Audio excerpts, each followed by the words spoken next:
ঘরের মধ্যে কোন কোন জিনিস থাকলে জিনেরা আকৃষ্ট হয় এবং ক্ষতি করার চেষ্টা করে। জিনরা আমাদের সাথেই থাকে এবং কারিন নামক জিন আমাদের সঙ্গে বেঁধে দেওয়া আছে। প্রত্যেকের সঙ্গে এক একটা কারিন নামক জিন আছে। জিনটা আমাদের সঙ্গেই থাকে, আমাদের সঙ্গের সঙ্গী হিসাবেই থাকে, তবে ভালো সঙ্গী হিসাবে না। সে সবসময় আমাদেরকে ওয়াসওয়াসা দেয়, গুনাহের কাজ করার ব্যাপারে সে আমাদেরকে প্রলুব্ধ করে। এবার আসুন, ঘরের মধ্যে কোন কোন জায়গায় কোন কোন বিষয়ের কারণে জিন আসে।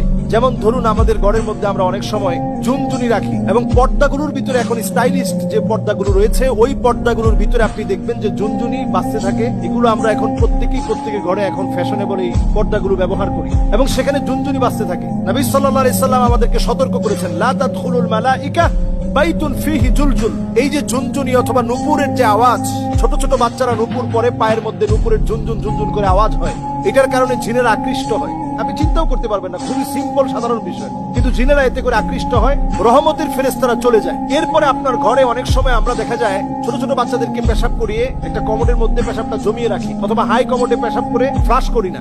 এই কারণে জিন আপনার প্রতি আকৃষ্ট হয়, ক্ষতি করার চেষ্টা করে। বাউলুন মুনকাতা, হাদিসের মধ্যে বলা হয়েছে যে কোথাও যদি পেশাব জমিয়ে রাখা হয় তাহলে ওই জায়গা জিনের কাছে পছন্দের জায়গা হয়। তাহলে এই জায়গায় পরিষ্কার পরিচ্ছন্নতাকে নিশ্চিত করা। এরপর নবী সাল্লাল্লাহু আলাইহি সাল্লাম আমাদেরকে হাদিসের মধ্যে জানিয়েছেন, জিলদু নামির, বিভিন্ন প্রাণীর চামড়াকে আমরা, মৃত প্রাণীর চামড়াকে আমরা ঝুলিয়ে